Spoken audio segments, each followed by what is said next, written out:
Hello, അസ്സലാമു അലൈക്കും. ഇന്ന് നമ്മൾ ചപ്പാത്തിൻ്റെ കൂടെയും നെയ്ച്ചോറിൻ്റെ കൂടെയൊക്കെ കഴിക്കാൻ പറ്റുന്ന നല്ലൊരു ദം ചിക്കൻ്റെ റെസിപ്പിയുമായിട്ടാണ് വന്നിരിക്കുന്നത്. ഞാനിവിടെ 3/4 കിലോ ചിക്കനാണ് എടുത്തിരിക്കുന്നത്. അപ്പോൾ നമുക്ക് ഇതൊന്ന് ആദ്യം മസാലയൊക്കെ തേച്ച് ഒരു 2-3 മണിക്കൂർ വെച്ചിട്ടാണ് നമ്മൾ തയ്യാറാക്കാൻ പോകുന്നത്. അപ്പോൾ അതിന് വേണ്ടിയിട്ട് ആദ്യം നമ്മൾ ഒരു 1/4 കപ്പ് പാലിലേക്ക് ഒരു 1/4 ടീസ്പൂൺ മഞ്ഞൾപ്പൊടി ചേർത്ത് നല്ലോണം മിക്സ് ചെയ്ത ശേഷം അതൊന്ന് മാറ്റി വയ്ക്കാം. എന്നിട്ട് നമുക്ക് ചിക്കനിൽ മസാലയൊക്കെ നല്ലോണം തേച്ച് പിടിപ്പിക്കണം. ഒരു ഓവർനൈറ്റ് വയ്ക്കുകയാണെങ്കിൽ അത്രയും നല്ലതാണ്. അപ്പോൾ നമുക്കൊരു പാത്രത്തിലേക്ക് നമ്മൾ കഴുകി വൃത്തിയാക്കി വെച്ച ചിക്കൻ ഇട്ട് കൊടുക്കുക. ഇനി ഇതിലേക്ക് ഒരു 2 ടീസ്പൂൺ ഇഞ്ചി ചതച്ചതും 3 ടീസ്പൂൺ വെളുത്തുള്ളി ചതച്ചതും കൂടി ഇട്ട് കൊടുക്കുക. ഇനി ഇതിലേക്ക് 1.5 ടീസ്പൂൺ മുളക് പൊടി ചേർക്കുന്നുണ്ട്. അപ്പോൾ എരിവൊക്കെ നിങ്ങളുടെ ഇഷ്ടത്തിനനുസരിച്ചിട്ട് ചേർത്ത് കൊടുത്താൽ മതി. ഇനി 1/2 ടീസ്പൂൺ മഞ്ഞൾപ്പൊടി ചേർത്ത് കൊടുക്കാം.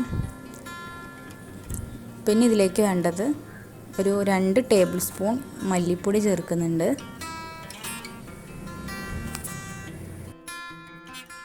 കുറച്ച് ഉപ്പും കൂടി ചേർത്ത് കൊടുക്കാം. ഇനി നമുക്കിതിലേക്ക് ആവശ്യമുള്ള സാധനം തൈരാണ്. അത്യാവശ്യം പുളിയുള്ള തൈര് തന്നെയാണ്. അപ്പോൾ അതും കൂടി ചേർത്ത് കൊടുക്കാം. അപ്പോൾ ഇനി ഇതിലേക്ക് മെയിനായിട്ട് വേണ്ട സാധനമാണ് നമ്മൾ ഉള്ളി ഫ്രൈ ചെയ്തതാണിത്. ഞാനിവിടെ അത്യാവശ്യം വലിപ്പമുള്ള ഒരു 2 സവാള ഫ്രൈ ചെയ്തെടുത്തതാണിത്. അപ്പോൾ നമുക്ക് നല്ലോണം ഒന്ന് കൈകൊണ്ട് നന്നായി ഒന്ന് പൊടിച്ചെടുത്ത ശേഷം നമ്മൾ ചിക്കനിലേക്ക് ഇട്ട് കൊടുക്കാം. അപ്പോൾ ഇതും കൂടി ചേർക്കുമ്പോഴാണ് നമ്മുടെ ചിക്കനിലേക്ക് നല്ലൊരു ഫ്ലേവർ വരുന്നത്. നല്ല ടേസ്റ്റാണ് ഇതും കൂടി ചേർത്ത് കൊടുക്കുന്ന സമയത്ത്. ഇനി നമുക്ക് കുറച്ച് മല്ലിയിലയും കൂടി ചേർത്ത് കൊടുക്കാം. അപ്പോൾ നമ്മൾ മല്ലിയിലയും കൂടി ചേർത്ത് കൊടുത്ത ശേഷം ഇനി ഇതിനെ നല്ലോണം കുഴച്ചെടുക്കണം. അപ്പോൾ നമ്മൾ ചിക്കനിലൊക്കെ എല്ലാം പിടിക്കുന്ന വിധത്തിൽ വേണം നമ്മൾ മിക്സ് ചെയ്ത് കൊടുക്കാൻ വേണ്ടിയിട്ട്. അപ്പോൾ നമ്മൾ നേരത്തെ പാലിൽ മഞ്ഞൾപ്പൊടി മിക്സ് ചെയ്ത് വെച്ചിട്ടുണ്ടായിരുന്നു, അതും കൂടി നമ്മൾ ഇതിലേക്ക് ഒഴിച്ചു കൊടുക്കാം.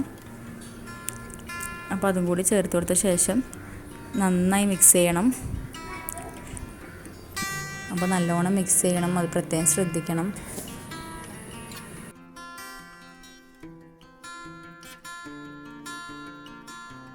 അപ്പോൾ നമ്മളിത് നല്ലോണം മിക്സ് ചെയ്തെടുത്തിട്ടുണ്ട്. അപ്പോൾ നമുക്കിനി ഇതിനെ ഒരു 1 മണിക്കൂറെങ്കിലും നമ്മൾ റെസ്റ്റ് ചെയ്യാൻ വേണ്ടി വെക്കണം.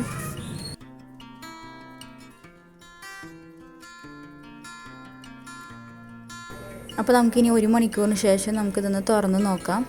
ഇനി ഇതിലേക്ക് 1/2 ടീസ്പൂൺ ഗരം മസാലയും കൂടി ചേർത്ത് നല്ലോണം ഒന്ന് മിക്സ് ചെയ്തെടുക്കണം.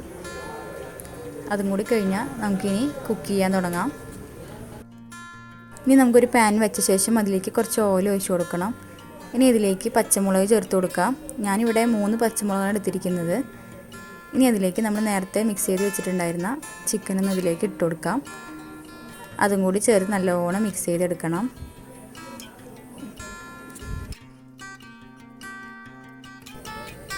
ഇനി നമുക്കിതൊന്നൊരു ഹൈ ഫ്ലെയിമിലിട്ടിട്ട് ഒരു 5-10 മിനിറ്റ് ഒന്ന് കുക്ക് ചെയ്തെടുക്കണം. അതിനുശേഷം നമുക്കിതൊന്ന് സിമ്മിലിട്ട് നമുക്കൊരു 1 മണിക്കൂറോളമൊക്കെ വേണ്ടി വരും. നല്ലോണം വേവിച്ചെടുക്കണം. അപ്പോൾ ഒരു 10 മിനിറ്റ് കഴിഞ്ഞപ്പോൾ തന്നെ അതിൻ്റെ വെള്ളമൊക്കെ നന്നായി തെളിഞ്ഞ് വരുന്നുണ്ട്. അപ്പോൾ നമ്മളിതുവരെ വെള്ളമൊന്നും ഒഴിച്ചിട്ടില്ല. അപ്പോൾ ഇനി ആവശ്യമുണ്ടെങ്കിൽ മാത്രം കുറച്ച് വെള്ളം ചേർത്ത് കൊടുത്താൽ മതി. അപ്പോൾ നമുക്കിനി സിമ്മിലിട്ട് നല്ലോണം അത് വേവിച്ചെടുക്കാം.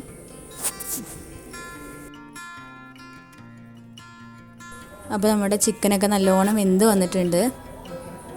അപ്പോൾ ഞാനിവിടെ വെള്ളം കുറച്ച് വറ്റിച്ചെടുക്കുന്നുണ്ട്. നിങ്ങൾക്ക് എത്ര ഗ്രേവി ആവശ്യം അതിനനുസരിച്ചിട്ട് വെള്ളം വെച്ച് കൊടുത്താൽ മതി. അപ്പോൾ നമുക്ക് ചപ്പാത്തിൻ്റെ കൂടെയും പൊറോട്ടൻ്റെ കൂടെയും അപ്പത്തിൻ്റെ കൂടെ എന്തിൻ്റെ കൂടെ വേണമെങ്കിലും കഴിക്കാൻ പറ്റും നല്ലൊരു ദം ചിക്കനാണിത്. എല്ലാവരും ട്രൈ ചെയ്ത് നോക്കണം, നല്ല ടേസ്റ്റാണിതിന്. അപ്പോൾ ഇത്രയേ ഉള്ളൂ. അപ്പോൾ ഉണ്ടാക്കി നോക്കിയിട്ട് എല്ലാവരും അഭിപ്രായം അറിയിക്കണം. അപ്പോൾ ഈ റെസിപ്പി എല്ലാവർക്കും ഇഷ്ടപ്പെടുകയാണെന്നുണ്ടെങ്കിൽ ഒന്ന് ലൈക്ക് ചെയ്യാനും ഷെയർ ചെയ്യാനും സബ്സ്ക്രൈബ് ചെയ്യാനൊന്നും മറക്കരുത്.